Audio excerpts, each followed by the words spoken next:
सभी व्यूवर्स का हमारे यूट्यूब चैनल लर्न डीप में स्वागत है। आज हम लोग नए अध्याय जिसमें सौरमंडल से रिलेटेड जितने भी वस्तुनिष्ठ प्रश्न हैं उन सभी बिंदुओं पर चर्चा करेंगे। तो इससे पहले हम लोगों ने कुछ प्रश्नों का जवाब और सॉल्यूशन उसका देख लिया था। इससे पहले लगभग हम लोगों ने 52 तक सॉल्यूशन देख लिया था। आगे हम लोग देखेंगे 52 या 51 तक था। तो देखा जाए, हाँ ये देखिए 51 से आज हम लोग देखेंगे। 51 में करा है सूर्य तथा पृथ्वी के निकटतम ग्रह क्रमशः कौन से हैं। अब करा सूर्य तथा पृथ्वी, आपको मालूम होगा कि इस तरह से सूर्य है, तारा है और जो है ग्रह, जो 8 ग्रह हैं उसके वो चक्कर लगा रहे हैं। तो सूर्य के बाद जो सबसे नज़दीक का ग्रह है वह बुध है, उसके बाद शुक्र है, उसके बाद पृथ्वी है, उसके बाद मंगल है। तो पूछ रहा है पृथ्वी, सूर्य तथा पृथ्वी के निकटतम ग्रह कौन से हैं। तो बुध और शुक्र, यही 2 ग्रह हैं। ये सबसे नज़दीक बुध और शुक्र, उसके बाद तो पृथ्वी आ जाता है। तो इस प्रश्न का सही जवाब हो जाएगा बुध और शुक्र ग्रह।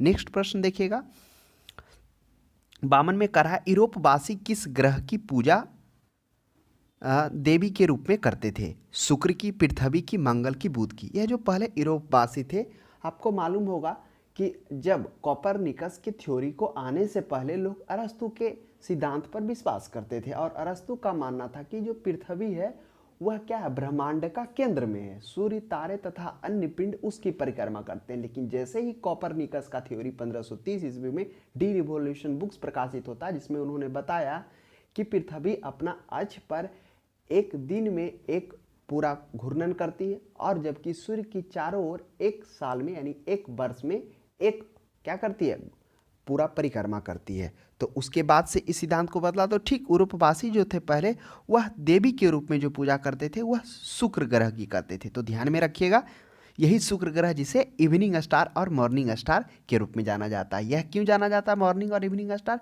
क्योंकि आपको मालूम होगा पृथ्वी से सूर्य तथा चंद्रमा के बाद सबसे चमकीला ग्रह शुक्र है। इसी के कारण यह शुक्र जो है सुबह में मॉर्निंग के टाइम पूरब की ओर तथा इवनिंग में शाम में पश्चिम की ओर दिखाई देता है। नेक्स्ट प्रश्न देखिएगा, 53 में सौरमंडल का सर्वाधिक गर्म ग्रह कौन है। अब करा सौरमंडल का सबसे अत्यधिक गर्म ग्रह बुध होगा, मंगल, शुक्र और पृथ्वी। तो कौन हो जाएगा, वह हो जाएगा शुक्र हो जाएगा। अब आपके माइंड में प्रश्न उठ रहा होगा कि जो सूर्य है, सूर्य के तो सबसे नज़दीक ग्रह बुध है, लेकिन बुध के नज़दीक होने के बावजूद भी शुक्र सबसे गर्म ग्रह क्यों है।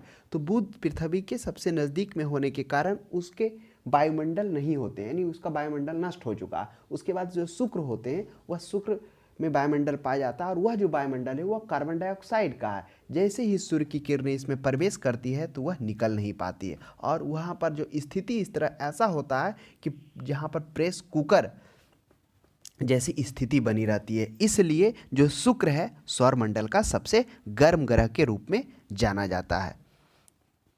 नेक्स्ट प्रश्न देखिएगा, 54 में पृथ्वी के सर्वाधिक निकट ग्रह कौन सा है। अब करा पृथ्वी के सर्वाधिक निकट ग्रह। अब देखिए पृथ्वी ये हो गया है ना, बुध, शुक्र और उसके बाद पृथ्वी। तो पृथ्वी के सबसे नज़दीक ग्रह है वह शुक्र है। उसके बाद शुक्र के बाद कौन है, तो शुक्र के बाद मंगल है। अब मंगल के बाद कौन है, बुध है। बुध के बाद कौन है, बृहस्पति है। तो इस तरह से पृथ्वी से नज़दीक के अनुसार उसके ग्रहों का क्रम है। तो हो सकता है कभी दूसरा क्रम पूछ दे, तो इन क्रमों को भी ध्यान में रखेंगे। तो इस प्रश्न का सही जवाब हो जाएगा शुक्र हो जाएगा। नेक्स्ट प्रश्न देखिए, 55 में कह रहा है कि निम्नलिखित में से किस एक को भोर का तारा कहा जाता है। किसे कहा जाता है, शुक्र का कहा जाता है और इसी को, शुक्र ग्रह को मॉर्निंग का भी तारा कहा जाता है। यह भी ध्यान में रखेंगे। और सबसे चमकीला जो ग्रह है वह शुक्र को ही कहा जाता है। भोर का तारा क्यों कहा जाता है, अब तो वास्तविक में तारा नहीं है, लेकिन यह क्या है, अभी हम लोगों ने देखा कि पृथ्वी से सूर्य तथा चंद्रमा के बाद सबसे चमकीला दिखाई देने के कारण यह क्या है, इसे शुक्र ग्रह को भोर तथा इवनिंग का स्टार, भोर का तारा इसलिए कहा है क्योंकि यह सुबह टाइम में पूरब की ओर दिखाई देता है जिधर से सूर्य निकलती है और शाम में यह पश्चिम की ओर, पश्चिम दिशा में दिखाई देता है। इसी के कारण इसे भोर का तारा और मॉर्निंग स्टार के रूप में भी हम लोग जानते हैं और सबसे चमकीला ग्रह के रूप में भी जाना जाता है। 56 में देखिएगा, निम्नलिखित ग्रहों में से कौन सौंदर्य का देवता कहा जाता है। अभी हम लोगों ने एक प्रश्न देखा था कि यूरोपवासी किस ग्रह की पूजा करते थे, जिसमें हम लोगों ने जाना था कि वह शुक्र था। अब अगला प्रश्न है कि किसे सौंदर्य के देवता के रूप में कहा जाता था? बुध को, शुक्र को, बृहस्पति को, शनि को। तो इस प्रश्न का भी सही जवाब हो जाएगा वह शुक्र हो जाएगा। इसी को सौंदर्य के देवता के रूप में भी कहा जाता था। नेक्स्ट प्रश्न देखिएगा, सुपरनोवा। सुपरनोवा क्या है, अब इसे जानिए। इससे पहले भी हम लोगों ने सौरमंडल से रिलेटेड क्वेश्चंस में चर्चा किया था कि जो सुपरनोवा, इसी को अभिनव तारा कहते हैं। यह क्या होता है? इसमें लगभग जब तारे हैं जो अंतिम अवस्था में जब चले जाते हैं, यानी मरना अवस्था में, तो वह क्या होता है, इसी को सुपरनोवा कहते हैं। खगोलविद का जो कहना है उनके अनुसार कि एक सितारा जब जीवन चक्र को समाप्त करके अपने जीवन काल के अंतिम चरण में होता है तो वह एक भयंकर विस्फोट के साथ समाप्त होता है, और वही जो विस्फोट होता है उसी को हम लोग सुपरनोवा के नाम से जाने जाते हैं। तो ध्यान में रखिएगा, यह एक क्या है, यह एक मृत प्राय तारा होता है, यानी अंतिम अवस्था में, मरणासन अवस्था में होता है और वही विस्फोट के साथ समाप्त होता है। तो अभिनव तारा को विस्फोटी तारा, अभिनव तारा भी कहा जाता है और मृत प्राय तारा के रूप में भी जानते हैं। नेक्स्ट प्रश्न 58 में देखिएगा, उत्तरी ध्रुव की खोज किसने की थी? रॉबर्ट पेरी ने की थी, एंडरसन ने की थी, तस्मान की थी, और जॉब कैबॉन ने की थी। तो इस प्रश्न का सही जवाब क्या हो जाएगा? वह हो जाएगा रॉबर्ट पेरी। रॉबर्ट पेरी ने 1901 ईस्वी में क्या हुआ था, इन्होंने खोज किए थे किसका? उत्तरी ध्रुव का। अब आपके माइंड में उठ रहा हो क्या रॉबर्ट पेरी के पहले और भी कोई ऐसा व्यक्ति था जो प्रयास किया, या रॉबर्ट पेरी प्रथम प्रयास में यहाँ तक पहुँच गए? तो नहीं, रॉबर्ट पेरी के प्रयास से पहले 2 असफल प्रयास और हुआ है, लेकिन वो पहुंच नहीं पाए। वह प्रयास कब होता? एक प्रयास होता है 1827 ईस्वी में, जिसमें ब्रिटिश नौसेना अधिकारी विलियम एडवर्ड पेरी वहां पर पहुंचने की कोशिश करते हैं, लेकिन वो असफल रहते हैं। फिर 1827 के बाद एक और प्रयास 1871 ईस्वी में होता है, जिसमें अमेरिकन जो दल होता है वह फ्रांसिस हॉल के नेतृत्व में एक उत्तरी ध्रुव पर जाने का असफल प्रयास होता है। तो यह दोनों प्रयास 1827 जो हम लोगों ने देखा था विलियम एडवर्ड पेरी के नेतृत्व में, और 1871 जिसमें हम लोग देखा था अमेरिकी दल फ्रांसिस हॉल के नेतृत्व में, दोनों असफल होते हैं। उसके बाद 1901 ईस्वी में रॉबर्ट पेरी के द्वारा क्या किया जाता है? उत्तरी ध्रुव की खोज की जाती है। तो ध्यान में रखिएगा, रॉबर्ट पेरी उत्तरी ध्रुव की खोज करते हैं। नेक्स्ट प्रश्न है साउथ पोल। साउथ पोल पहुंचने वाला प्रथम व्यक्ति कौन था? ऑप्शन में है मैगलन है, एमेरिगो वेस्पुची है, पेरी है, एमंडसेन है। तो साउथ पोल पर पहुंचने वाला, यानी यह पृथ्वी हो गया, है ना, पृथ्वी के ऊपर नॉर्थ हो गया उत्तरी पोल और नीचे साउथ पोल, तो वही करा साउथ पोल पर पहुंचने वाला प्रथम व्यक्ति कौन था? तो वह प्रथम व्यक्ति एमंडसेन होते हैं। अब आपके माइंड में उठा हुआ कि एमंडसेन ने कब प्रयास किया यहाँ पर पहुंचने के लिए? तो देखिए, एमंडसेन 1909 ईस्वी में उत्तरी ध्रुव खोजना चाहते थे। कौन? एमंडसेन। लेकिन फ्रेडरिक क्रूक और रॉबर्ट पेरी क्या करते हैं, उनसे पहले वहाँ पहुँच जाते हैं और वह खोज कर देते हैं साउथ पोल की। उसके बाद क्या करते हैं, जो एमंडसेन होते हैं वह अपनी राह बदल देते हैं और 1925 ईस्वी में, कब? 1925 ईस्वी में उन्होंने साउथ पोल की खोज की।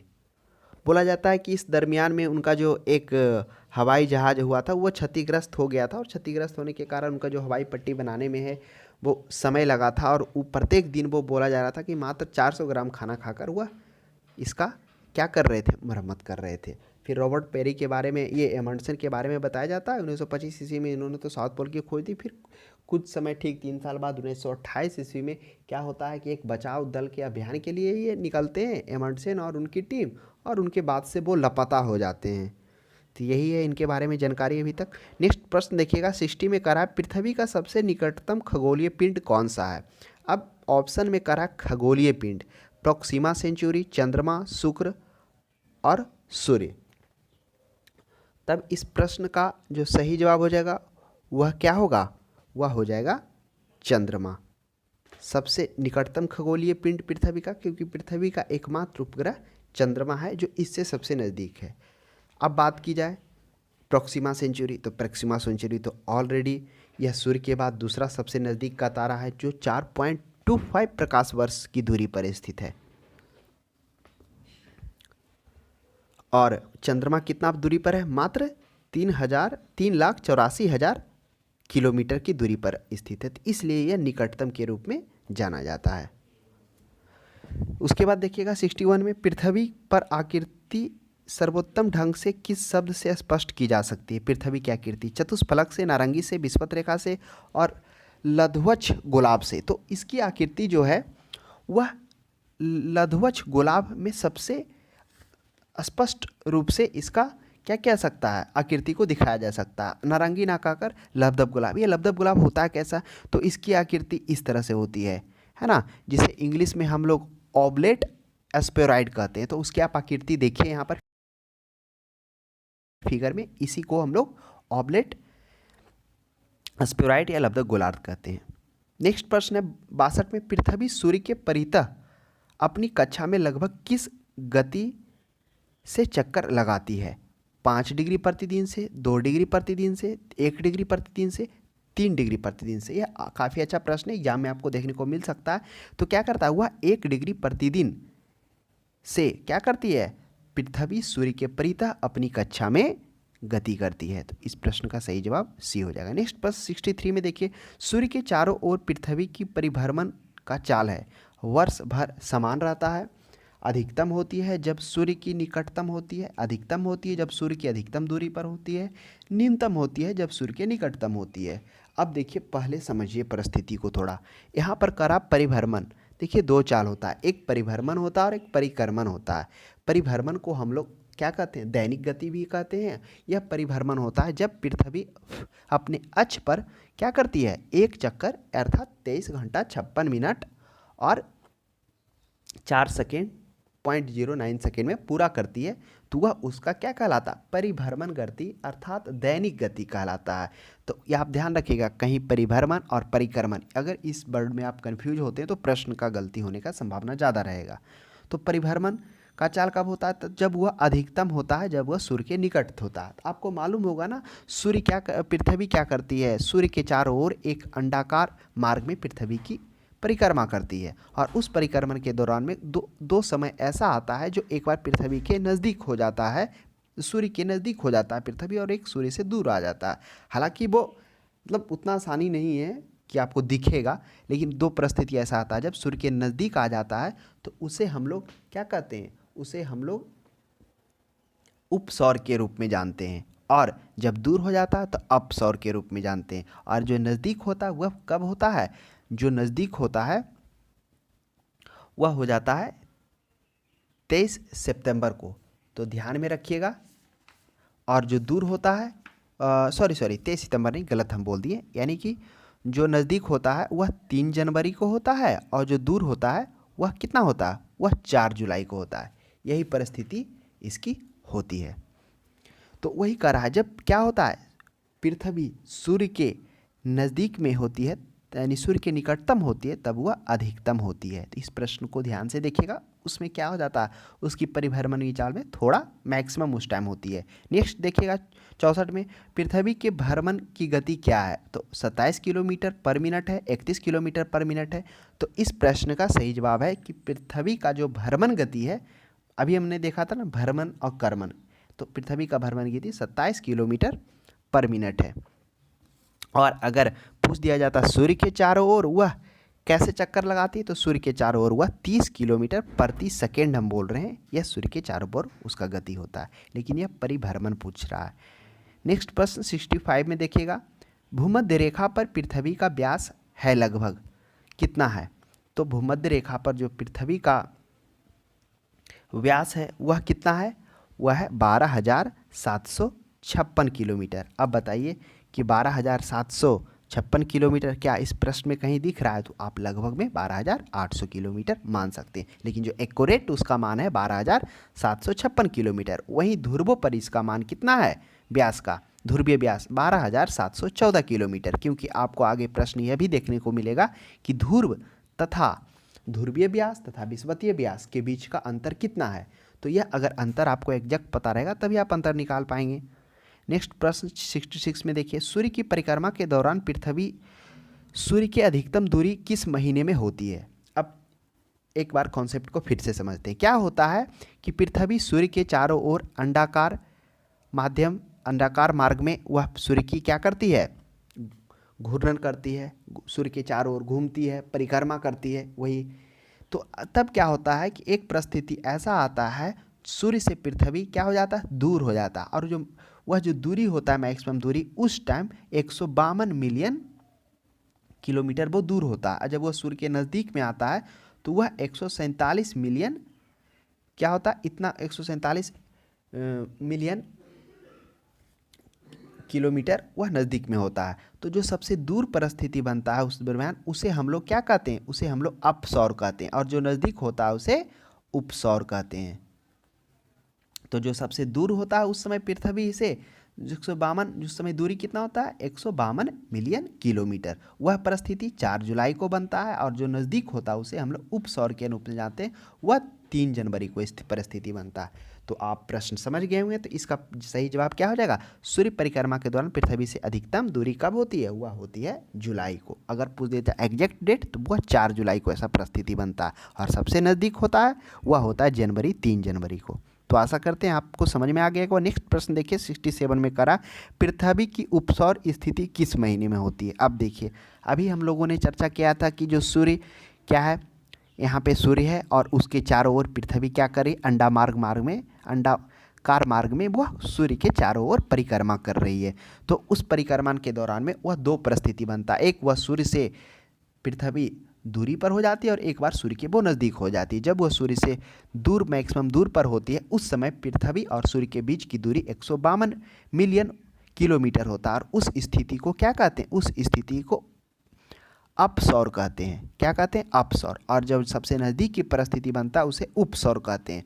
जो दूर वाला स्थिति है वह 4 जुलाई को बनता है और जो नज़दीक होता है वह 3 जनवरी को बनता है। तो प्रश्न कह रहा उपसौर, उपसौर हो गया यानी कि सबसे नज़दीक वाला स्थिति। तो उसे उपसौर को पेरीहेलियन के नाम से जानते हैं, और उपसौर को क्या जानते हैं, एपीहेलियन, है ना। तो उपसौर करा यानी उप माने नज़दीक का स्थिति, तो वह 3 जनवरी को यानी जनवरी महीने में यह स्थिति बनेगा। नेक्स्ट प्रश्न देखिएगा 68 में कह रहा है, तारे पूरब से पश्चिम में किस कारण से ज़्यादा दिखाई देते हैं। कह रहा है कि तारे पूरब से पश्चिम में किस कारण ज़्यादा दिखाई देते हैं। पूरा ब्रह्मांड पूरब से पश्चिम की ओर घूम रहा है। बी में कह रहा है पृथ्वी सूर्य की परिक्रमा कर रही है, पृथ्वी पूरब से पश्चिम घूम रही है।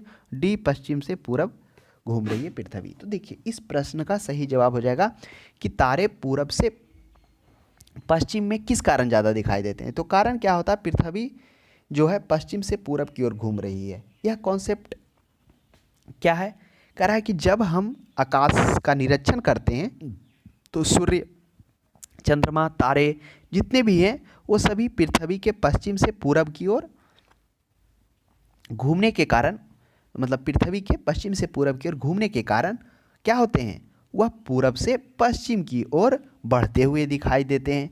आप इसका अगर आप एग्जैक्ट कोई एग्जाम्पल से समझना चाहते हैं तो अगर आप बस या ट्रेन पे बैठे हुए रहते हैं तो किस प्रकार से देखते हैं, जब रेलगाड़ी या बस आगे की ओर जाती है, जब आप खिड़की से देखते हैं तो वह जो बाहरी नज़ारा होता है वह पीछे की ओर भागता जाता है ना, आपके साइड से निकलता जाएगा, लग रहेगा जैसे आप आगे की ओर जा रहे हैं वो पीछे की ओर जा रहा है। यानी अगर वह पूरब दिशा में रेलगाड़ी या बस जा रही है तो आपको वह उसके अपोजिट पश्चिम दिशा में भागती हुई प्रतीत होती है। तो ऐसा क्यों होता है, तो बस वही कॉन्सेप्ट यहाँ पे लगता है कि पृथ्वी पश्चिम से पूरब की ओर घूमती है, जिसके कारण तारे पूरब से पश्चिम की ओर ज़्यादा दिखाई देते हैं। आशा करते हैं आपको समझ में आया होगा। हालांकि इसका अपवाद भी है, जैसे कि कृत्रिम उपग्रह वह भी पश्चिम से पूरब में ही दिखते हैं, हालांकि वो अलग बात है।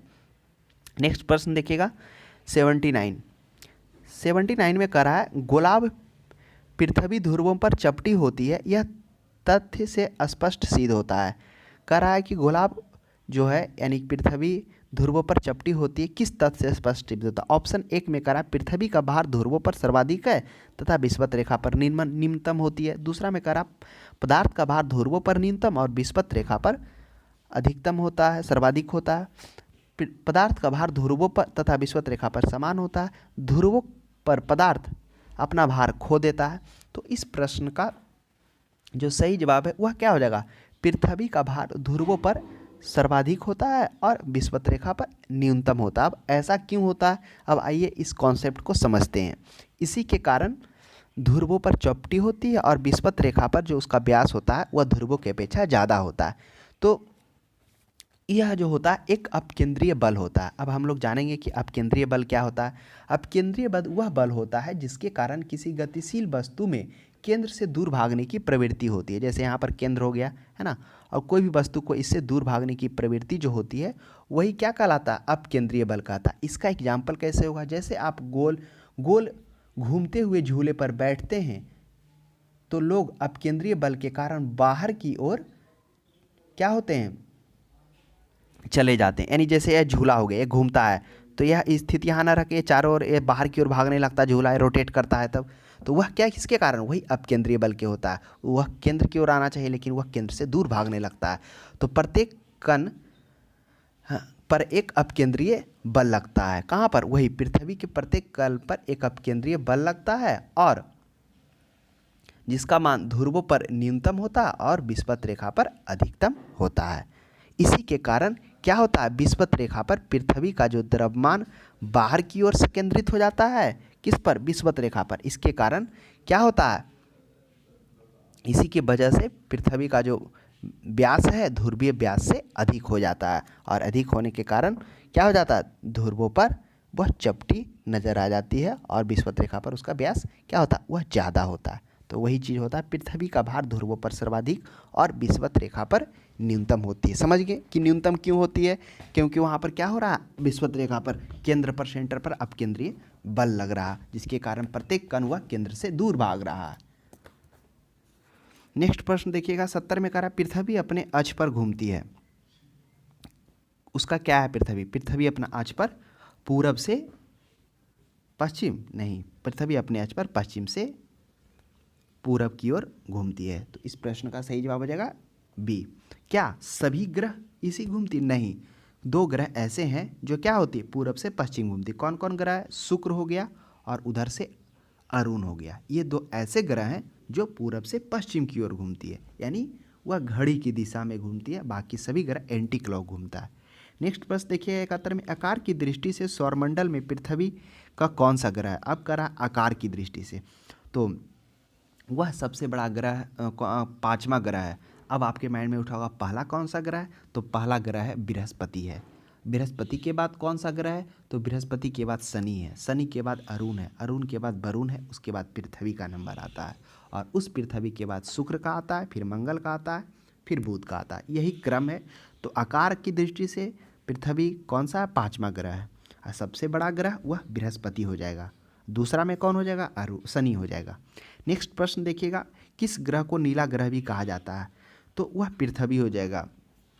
क्यों नीला ग्रह कहा जाता है, कह रहा है कि अंतरिक्ष से पृथ्वी को देखने पर महासागरों के कारण नीला दिखाई पड़ता है, इसलिए इसे नीला ग्रह कहा जाता है। 73 में देखिएगा, पृथ्वी स्थित है कि इसके बीच में स्थित है, शुक्र और मंगल के मध्य में, मंगल और बृहस्पति के। तो पृथ्वी अभी हम लोगों ने देखा ना कि यहाँ पे सूर्य है, उसके बाद सबसे नज़दीक का तारा बुध है, बुध के बाद शुक्र है, शुक्र के बाद पृथ्वी है, उसके बाद मंगल है। तो शुक्र और मंगल के मध्य में पृथ्वी की स्थिति बनी हुई है। नेक्स्ट प्रश्न है, किस दिन पृथ्वी सूर्य के सबसे निकट होता है। अब बताइए किस दिन पृथ्वी सूर्य के सबसे निकट होता है। अभी हम लोगों ने चर्चा किया कि जब पृथ्वी सूर्य के चारों ओर घूमती है, किस मार्ग से, वह पथ कैसा होता है, वह अंडाकार मार्ग होता है। तो क्या होता है, एक बार वह सूर्य के सबसे नज़दीक होती है और एक बार दूर के सबसे दूर होती है। जब वह सूर्य के नज़दीक होती है तब उस समय जो दूरी होता है नज़दीक में 149 मिलियन किलोमीटर होता है। सबसे जो दूर पर होता है वह 152 किलोमीटर की दूरी पर होता है। जो सबसे दूर होता है उसे हम लोग क्या कहते हैं, अपसौर के रूप में जानते हैं, और इस अपसौर को एपीहेलियन भी कहते हैं। जो सबसे नज़दीक का होता है उसे उपसौर कहते हैं। तो किस दिन पृथ्वी सबसे निकट होती है, तो निकट उपसौर को होती है। वह परिस्थिति 3 जनवरी को बनता है और सबसे दूर 4 जुलाई को होता है। तो ध्यान में रखिएगा कितना किलोमीटर होता है, कितना दूरी होता है, क्या परिस्थिति बनता है, क्यों ऐसा होता है। तो हम लोगों ने जाना का वो अंडाकार मार्ग पर घूमने के कारण परिस्थिति ऐसा बनता है। नेक्स्ट बस 75 में 75 में देखिएगा, पृथ्वी सूर्य से अधिकतम दूरी होती है, कब होती है, 30 जनवरी को, 22 दिसंबर को, 22 सितंबर को, 4 जुलाई को। तो कह रहा है पृथ्वी सूर्य से अधिकतम दूरी कब होती है, तो अभी हम लोगों ने देखा था वह 4 जुलाई को होता है, और सबसे नज़दीक वह 3 जुलाई को होता है। इसका कॉन्सेप्ट अभी हम लोगों ने चर्चा किया। नेक्स्ट प्रश्न देखिएगा 76 में, पृथ्वी सूर्य के इर्द गिर्द परिक्रमा करती है लगभग। कह रहा पृथ्वी सूर्य के इर्द गिर्द कितना परिक्रमा करती है। सूर्य पृथ्वी है जो सूर्य की एक परिक्रमा करने में वह 365 दिन और 5 घंटे 48 मिनट और 46 सेकेंड लेती है। तो ध्यान में रखिएगा 365 दिन 5 घंटे 48 मिनट 46 सेकेंड वह क्या करती है, एक परिक्रमा यानी सूर्य के चारों ओर घूमने में लेती है। ये देखिए इसी 5 घंटा के कारण आप इसको लगभग 6 मान लीजिए, वही 4 साल के बाद 6 चक 24 एक दिन बढ़ जाता है और 365 के बजाय वो 366 दिन होता है। तो वही कॉन्सेप्ट है लीप ईयर होने का। नेक्स्ट प्रश्न देखिएगा 77 में पृथ्वी का प्राकृतिक उपग्रह कौन सा है। तो पृथ्वी का प्राकृतिक उपग्रह वह एकमात्र उपग्रह चंद्रमा है। अब थोड़ा चंद्रमा के बारे में जानते हैं। चंद्रमा की सतह और उसके आंतरिक भाग में स्थित भू आकृति का अध्ययन करने वाले विज्ञान को हम लोग सेलोलॉजी भी कहा जाता है, जिसकी उत्पत्ति, चंद्रमा की उत्पत्ति लगभग वही जितना पृथ्वी का 4.6 बिलियन वर्ष पूर्व माना जा रहा है। नेक्स्ट प्रश्न देखिएगा 78 में दिन व रात होने का कारण क्या है। अब देखिए इस कॉन्सेप्ट को समझिए कि दिन रात क्यों होता है। दिन रात होने का कारण है कि पृथ्वी क्या है, अपने धुरी पर घूमती है अक्ष पर घूर्णन के कारण। अगर बताइए वो अक्ष पर घूर्णन नहीं करेगी और सिर्फ सूर्य की का चारों तरफ घूरेगी तो क्या होगा, 6 महीना का रात 6 महीना का दिन होगा। तो पृथ्वी का अपने अक्ष पर घूमने के कारण यही रोटेट करती है ना, तब वो क्या होता है, एक बार दिन में आ जाता है फिर कुछ देरी बाद रात में आ जाता है। तो इसी के कारण पृथ्वी अपने अक्ष पर घूर्णन करती है, इसी के कारण दिन रात होता है। नेक्स्ट प्रश्न है पृथ्वी सूर्य के अतिरिक्त निकटतम सितारे से प्रकाश पृथ्वी तक पहुंचता है। अब कह रहा है कि सूर्य के अतिरिक्त निकटतम सितारा, बताइए सूर्य के अतिरिक्त दूसरा सबसे निकटतम तारा कौन सा, हुआ है प्रोक्सिमा सेंचुरी है। प्रोक्सिमा सेंचुरी सौरमंडल से कितना दूर है, तो प्रोक्सिमा सेंचुरी सौरमंडल से 4.2 वर्ष प्रकाश वर्ष की दूरी पर है। तो आपको मालूम होगा ना कि प्रकाश वर्ष क्या होता है, एक वर्ष में निर्वात में तय की गई प्रकाश की दूरी को ही प्रकाश वर्ष कहते हैं। तो वही 4.2 प्रकाश वर्ष निकटतम सितारे से आने में लगेगा। हालांकि उसके बाद भी और भी हैं, जैसे साइरस, डॉग स्टार, ये दूसरा सबसे बड़ा निकटतम तारा जाना जाता है। नेक्स्ट देखिएगा 80 में पृथ्वी सूर्य से पृथ्वी की दूरी कितनी है। अब कह रहा सूर्य से पृथ्वी की दूरी कितनी है। देखिए हम लोगों ने 2 परिस्थिति जाना था। एक जाना था कि जब सूर्य के चारों ओर पृथ्वी अंडाकार मार्ग पर घूमती है तो एक बार वह पृथ्वी से मैक्सिमम दूरी पर होती है और एक बार काफ़ी करीब होती है।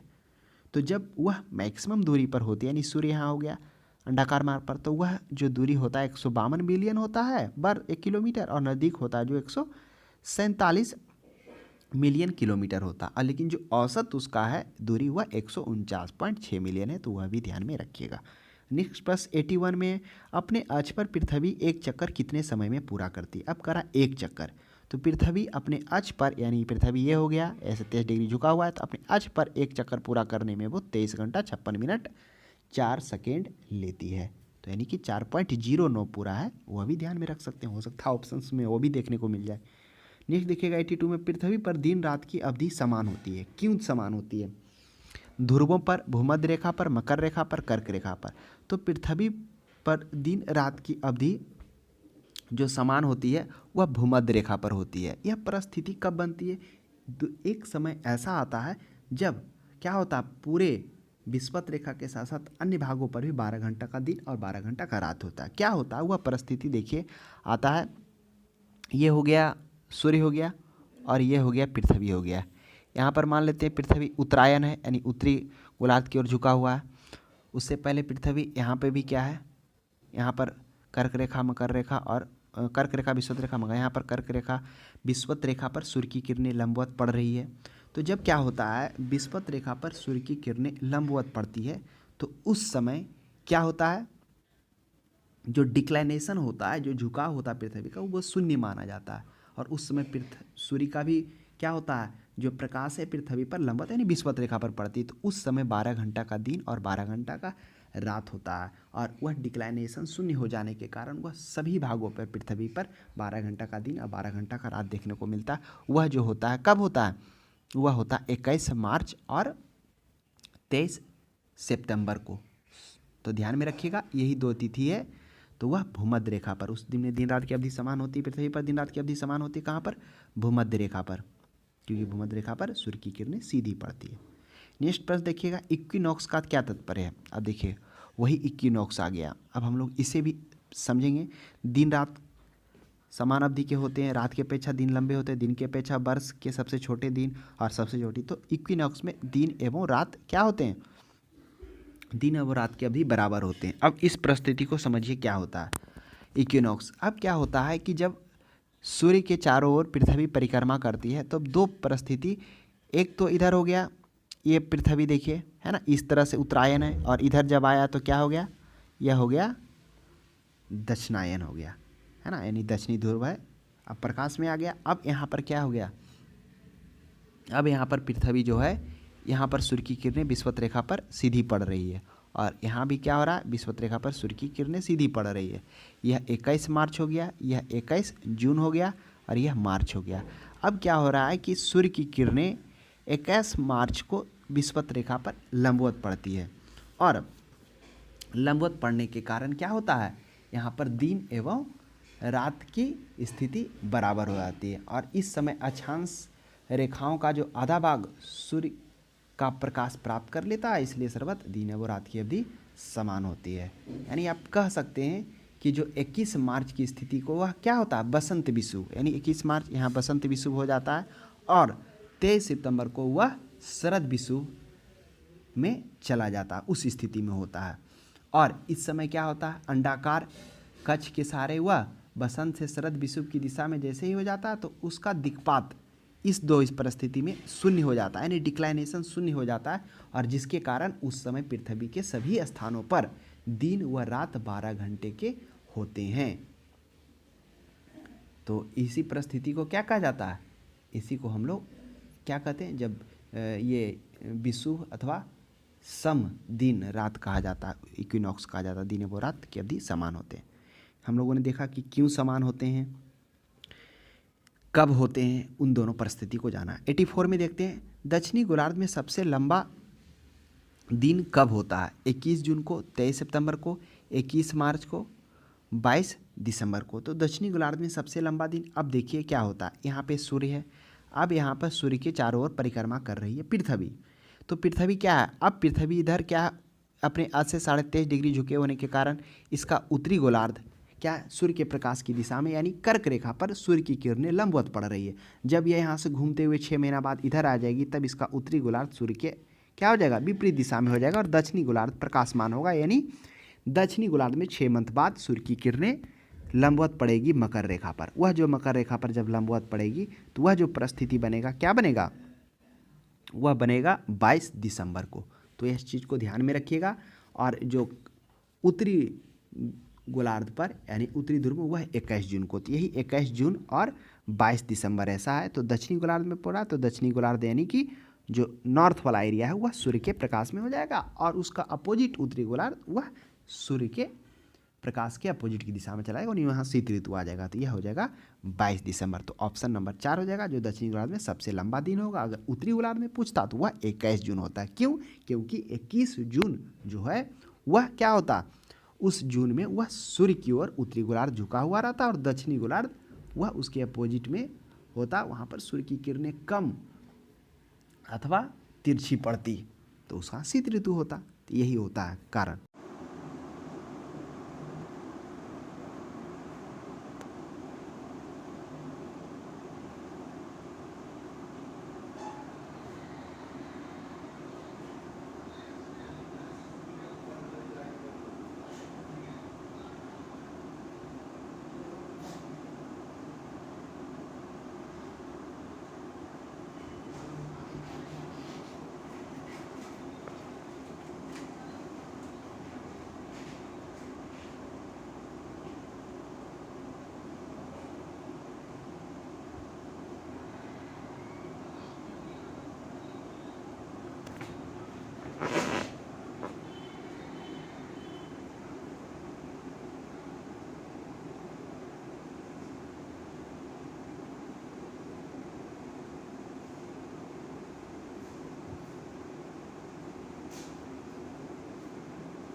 नेक्स्ट प्रश्न देखिएगा, भूकक्ष तल पर भू अक्ष का झुकाव कितना है। अब देखिए प्रश्न को ध्यान से समझिएगा। ये देखिए पृथ्वी हो गया है ना, ये 90 डिग्री हो गया। आपको मालूम होगा अपने अक्ष से 23.5 डिग्री क्या है, यह झुका हुआ है। तो कह रहा भू अक्ष तल पर, ये तल ये हो गया, तो भू अक्ष तल पर पृथ्वी का झुकाव कितना है, तो ये तो 90 डिग्री का कोण बनता है ना, तो 66.5 डिग्री हो जाएगा। अगर यही पूछता कि पृथ्वी का झुकाव अच्छे तो 23.5 यहाँ भू कक्ष तल से पूछ दिया तो कक्ष से कितना हो जाएगा यहाँ से 66.5 डिग्री। नेक्स्ट प्रश्न देखिएगा 86 में। 86 में देखते हैं पृथ्वी के उपग्रहों की संख्या कितनी है। अब देखिए पृथ्वी के जो उपग्रह हैं वो कितने हैं, वो मात्र एक उपग्रह है। वो कौन है, चंद्रमा है। तो चंद्रमा के बारे में थोड़ा जानते हैं कि चंद्रमा क्या है नहीं है। तो अभी हम लोगों ने देखा था कि चंद्रमा के जो सतह है, आंतरिक भाग हैं, उसके अध्ययन करने वाला विज्ञान को सेलेनोलॉजी कहते हैं, यानी उसके सतह आंतरिक भाग के अध्ययन को सेलेनोलॉजी कहा जाता है। उसके बाद यहाँ पे वायुमंडल नहीं है। कहाँ पे वायुमंडल में, ये चंद्रमा पर तो आंतरिक भाग बहुत ही ठंडा होता है। तो चंद्रमा के जो दक्षिणी ध्रुव होते हैं वह क्या है, उसको लिबनीज पर्वत वहाँ पर पाया जाता है जो 35,000 फीट की ऊंचाई पर है, उतना उसका ऊंचाई है। तो वही चंद्रमा के जो काले धब्बे वाले क्षेत्र होते हैं वे धूल के मैदान होते हैं, और उसी को हम लोग जो काले धब्बे होते हैं चंद्रमा को, वो शांति सागर के नाम में भी जाने जाते हैं। तो प्रश्न कभी आपको यह भी देखने को मिलता है कि शांति सागर क्या है, शांति सागर का संबंध क्या है, तो वही होता है चंद्रमा के काले धब्बे के क्षेत्र जो धूल के मैदान होते हैं वो शांति सागर कहलाते हैं। यह चंद्रमा का अंधकारमय भाग होता है। तो इसी पर क्या हुआ था, प्रथम मानवयुक्त चंद्रयान अपोलो 11, ध्यान में रखिएगा कौन सा, अपोलो 11 के द्वारा क्या गया था, 20 जुलाई 1969 ईस्वी को उतरा गया था। जिसमें से कौन कौन थे, एक नील आर्मस्ट्रॉन्ग थे और एडविन बज एल्ड्रिन थे। ये ध्यान में रखिएगा, हो सकता है कभी आपको ऑप्शन में नील आर्मस्ट्रॉन्ग तो थे ही, साथ में हुआ कौन थे, एडविन बज एल्ड्रिन थे, जो चंद्रमा की सतह पर उतरे थे, 2 थे। हालांकि हर जगह तो नील आर्मस्ट्रॉन्ग ही आता, अगर हो सकता वो जानना चाह रहा हो प्रश्न बनाने वाला कि क्या आपको मालूम है कि उनके साथ में और कौन गए थे, तो वही हो जाएगा एडविन बज एल्ड्रिन। नेक्स्ट प्रश्न देखिएगा 87 में। 21 जून को दिन का प्रकाश उत्तरी ध्रुव पर दिखाई देता है। अब बताइए, अब परिस्थिति को समझिए, फिर से अब उस कॉन्सेप्ट को देखते हैं। यहाँ पे पृथ्वी हो गया, पृथ्वी के चारों ओर सूर्य परिक्रमा कर रही है, कौन किस मार्ग से, अंडाकार मार्ग से। तब क्या हो रहा है, पृथ्वी का अपने अक्ष पर 23.5 डिग्री झुके होने के कारण उसका उत्तरी गोलार्ध उस समय पृथ्वी के प्रकाश की दिशा में रहेगा, यानी उत्तरी गोलार्ध में यानी कर्क रेखा पर सूर्य की किरणें सीधी पड़ेगी और मकर रेखा पर तिरछी तथा कम पड़ेगी, वहाँ सूर्य की प्रकाश कम पड़ेगी, वहाँ शीत ऋतु होगा। तो वह परिस्थिति बनेगा 21 जून को।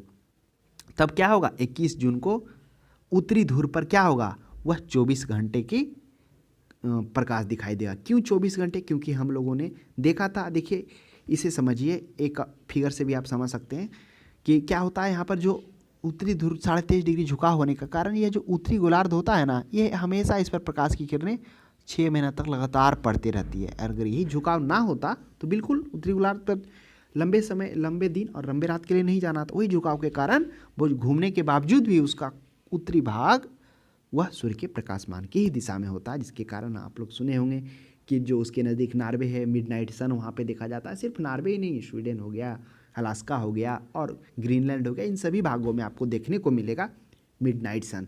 तो एक हेमफेस्टर कर जगह है नार्वे में, अगर आप वहाँ देखना चाहते हैं तो काफ़ी वह सुहावना और काफ़ी अच्छा है, वहाँ पर देख सकते हैं इस चीज़ को, मिडनाइट सन को। तो इसी के कारण क्या होता है, वह 24 घंटे का रात होता है ध्रुव पर। क्या ध्रुव पर होता है, क्या पूरा पृथ्वी पर नहीं, कर्क रेखा पर तो क्या होता है, वह एक बार सूर्य का चक्कर लगाता है तो एक बार प्रकाश में आता है, फिर अंधकार में आता है, तो दिन रात होती है। लेकिन ध्रुव पर ऐसा नहीं होता है। इससे पहले के कॉन्सेप्ट में भी हम लोगों ने समझा, यहाँ पे भी एक बार उस फिगर को देख लीजिए, देखिए किस तरह से घूमती है।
नेक्स्ट प्रश्न देखिएगा 88 में, पृथ्वी का सबसे निकट स्थित ग्रह कौन सा है? तो पृथ्वी के सबसे निकट स्थित ग्रह शुक्र है।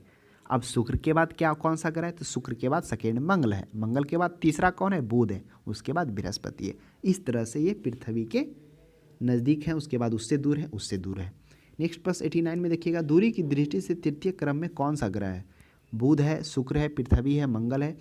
तो दूरी की दृष्टि से तृतीय क्रम में तो सूर्य के बाद बुध है, बुध के बाद शुक्र है, शुक्र के बाद पृथ्वी, तो पृथ्वी हो जाएगा। नेक्स्ट प्रश्न 90 में देखिएगा, 90 में कह रहा है, पृथ्वी अपने परिक्रमण मार्ग पर परिक्रमा करते हुए अपने अक्ष द्वारा कक्षा तल पर कितने डिग्री का कोण बनाता? अभी देखिए परिक्रमा कर रहा, नॉट परिभ्रमण, परिभ्रमण रहता तो वह अपना अक्ष पर होता। तो हम लोगों ने देखा परिक्रमण मार्ग पर परिक्रमा करते हुए अपने अक्ष तथा कक्षा तल के साथ, तो देखिए अपने अक्ष तथा कक्षा तल के साथ ये हो गया अक्ष, हम लोग को पता है कि 23.5 डिग्री झुका हुआ है, और अपने कक्षा तल ये तल हो गया इसका, इसके साथ 66.5 डिग्री का कोण बनाता, और अपना जो पृथ्वी अपने अक्ष से कितना डिग्री झुका हुआ है? 23.5 डिग्री झुका हुआ है। तो कक्षा तल से पूछ रहा है, 66.5 हो जाएगा, ऑप्शन नंबर बी हो जाएगा। नेक्स्ट हो जाएगा 91 में, निम्न में से किन तिथियों को सूर्य की किरणें विषुवत रेखा पर सीधी पड़ती है? अब देखिए करा किन तिथि को, तो अभी हम लोगों ने जाना था ना कि पृथ्वी क्या है, सूर्य के चारों ओर अंडाकार मार्ग पर घूम रही है। तब क्या हो जाता है, दो परिस्थिति ऐसा आता है, इधर क्या है उत्तरी ध्रुव की तरफ झुका हुआ है, अब यही उत्तरी ध्रुव क्या हो गया, इधर अंधकारमय में चला गया, और दक्षिणी ध्रुव सूर्य के प्रकाश में आ गया। अब उत्तरी ध्रुव पर सूर्य की किरणें कम और तिरछी पहुंचने लगी, शीत ऋतु आ गया। उसके बाद यह परिस्थिति 21 जून को उत्तरी गोलार्ध की ओर आया। उसके बाद 21 जून से पहले यहाँ पर क्या हो गया, पृथ्वी इस तरह से कर्क रेखा, मकर रेखा और विषुवत रेखा, और यहाँ पर 21 मार्च को यानी बसंत विषुव को सूर्य की किरणें विषुवत रेखा पर सीधी पड़ी। उसके बाद ठीक मार्च के बाद जून इधर आ गया, जून के बाद यहाँ पर स्थिति क्या बनी, इस तरह बनी। अब इधर नॉर्थ पोल, इधर साउथ पोल था, अब नॉर्थ पोल ऊपर चल गया, साउथ पोल नीचे आ गया। अब यहाँ पर भी मकर रेखा और विषुवत रेखा आ गया, तो यानी बसंत ऋतु, उधर शरद ऋतु आ गया। अब इधर देखिए क्या होगा, अब इधर पर भी विषुवत रेखा पर सूर्य की किरणें सीधी पड़ेगी। तो अब 21 मार्च और 23 सितंबर होगा। इसमें क्या हो जाता है, इसमें सूर्य की किरणें विषुवत रेखा पर सीधी पड़ती है, और इस कहा जाता है कि यहाँ पर जब इस परिस्थिति में जब पृथ्वी पहुँचती है तो उसका जो डिक्लाइनेशन होता है, दिक्पात होता है, वो शून्य हो जाता है, जिस कारण पूरे पृथ्वी पर 12 घंटे के दिन और 12 घंटे के रात देखने को मिलते हैं। तो 21 मार्च और 23 सितंबर। नेक्स्ट प्रश्न देखिएगा, निम्नलिखित में से कौन सा तारा पृथ्वी के सर्वाधिक समीप होता है? कौन सा होता है वह सर्वाधिक नज़दीक तारा? तो सूर्य दिया हुआ है तो सूर्य ही होगा, सूर्य नहीं रहता तो प्रोक्सिमा सेंचुरी होता। लुब्धक, लुब्धक हम लोगों ने चर्चा किया था ना, लुब्धक क्या था, लुब्धक था यह मतलब कुछ ऐसे तारामंडल थे जो वो तारामंडल के नाम से ना जानकर वो अपने नामों से जाने जाते हैं, क्योंकि वो अति प्रकाश में होते हैं। लुब्धक था, छतरा था और मेघा था। नेक्स्ट प्रश्न 93 में देखिएगा, यह किसने सर्वप्रथम प्रतिपादित किया कि सूर्य हमारे सौरमंडल का केंद्र और पृथ्वी उसकी परिक्रमा करता है?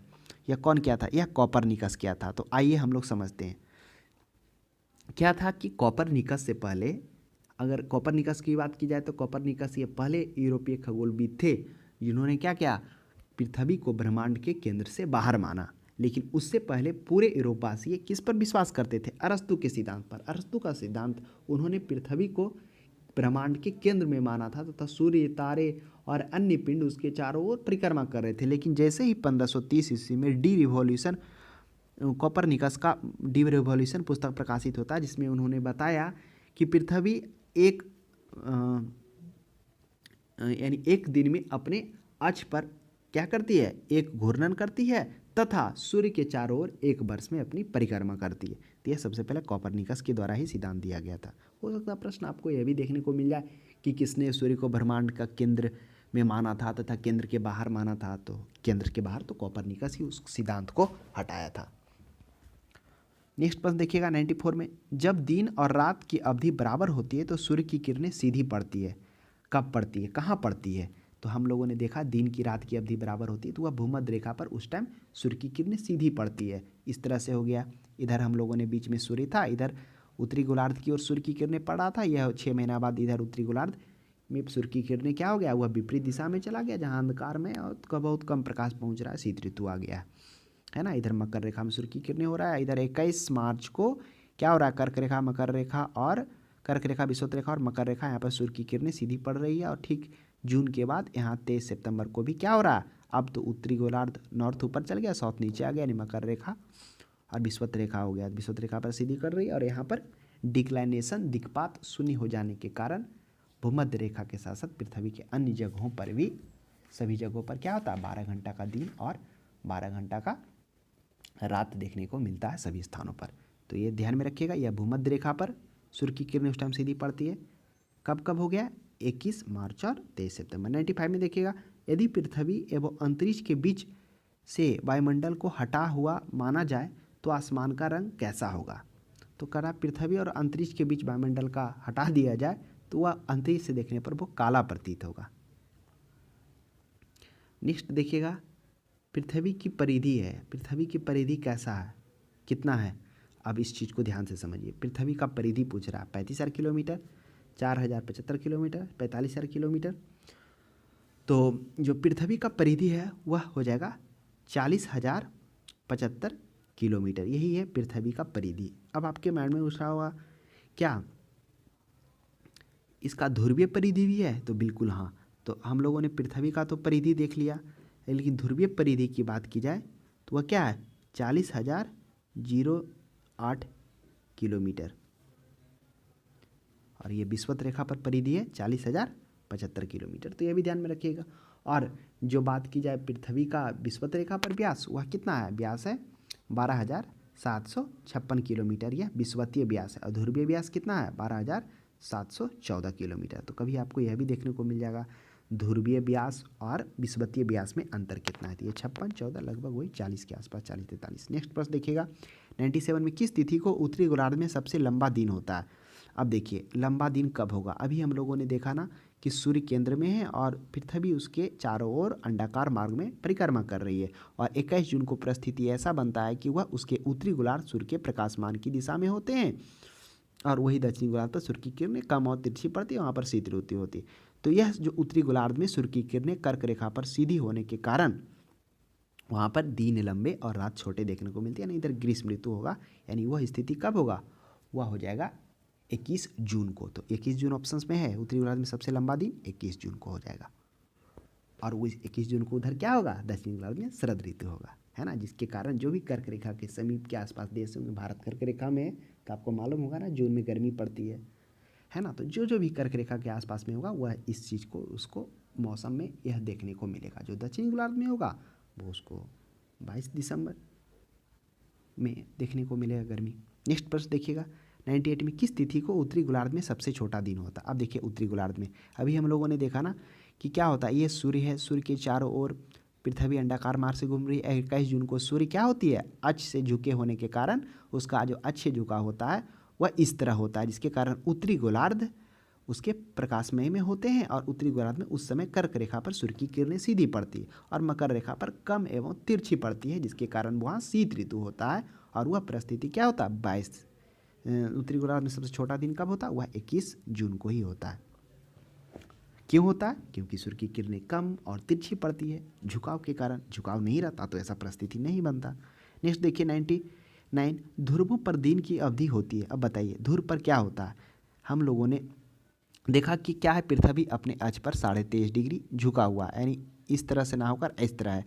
तो इस झुकाव के कारण जो सूर्य इस तरह से यहाँ पर सूर्य की किरणें जो पड़ रही है वह क्या हो रहा है, वह हमेशा जो उत्तरी गोलार्ध के भाग कुछ हैं जो हमेशा वह प्रकाशमान की ही दिशा में रह रहा है, यानी एक अक्ष पर अपने अक्ष पर घूमने के बावजूद भी सूर्य के प्रकाश पर ही पड़ा। इसलिए ध्रुवों पर लंबी लंबी रातें, लंबी लंबी दिनों के लिए जाना जाता है। पर 6 महीना का दिन, 6 महीना का, जैसे जैसे ध्रुव से दूर होंगे वो रात कमता जाएगा, 6 महीना, 5 महीना, 4 महीना, 2 महीना, जिसके कारण नॉर्वे चर्चा में रहता है, अलास्का, ग्रीनलैंड, मिडनाइट सन वहाँ देखने को मिलता है। तो क्या होता है, ध्रुवों पर दिन की अवधि कितना होता है, 6 माह का होता है। क्यों होता है 6 माह का, झुकाव के कारण। उसका जो घूमता है तब भी वो उसका प्रकाशमान होता है। नेक्स्ट देखिए, निम्नलिखित में से किस ग्रह का औसत घनत्व सबसे अधिक है। आइए, बहुत ही अच्छा प्रश्न है। अब कह रहा औसत घनत्व सबसे अत्यधिक किसका है, तो औसत घनत्व की बात की जाए तो सबसे अधिक है वह पृथ्वी का औसत घनत्व है। अब आपके माइंड में उठा हुआ क्या पृथ्वी के बाद कौन ऐसा ग्रह है जिसका औसत घनत्व सबसे ज़्यादा है। पृथ्वी के बाद शुक्र का ना होकर औसत घनत्व बुध का सबसे ज़्यादा है ना। सेकेंड नंबर पर बुध है और थर्ड नंबर पर क्या है, शुक्र है और फोर्थ नंबर पर मंगल है। और 5वें नंबर पर वरुण है, और 6ठे नंबर पर बृहस्पति है, अरुण है और शनि सबसे अंतिम है। तो ध्यान में रखिएगा, पृथ्वी के बाद बुध है, बुध के बाद शुक्र है, उसके बाद मंगल है। ये है औसत गणित। तो आज के लिए इतना ही। अब हम लोग किसी अगले क्लास में मिलते हैं। तो आपको यह क्लास कैसा लगा कमेंट बॉक्स में ज़रूर बताएं। तब तक को हमारे क्लास को देखने के लिए धन्यवाद।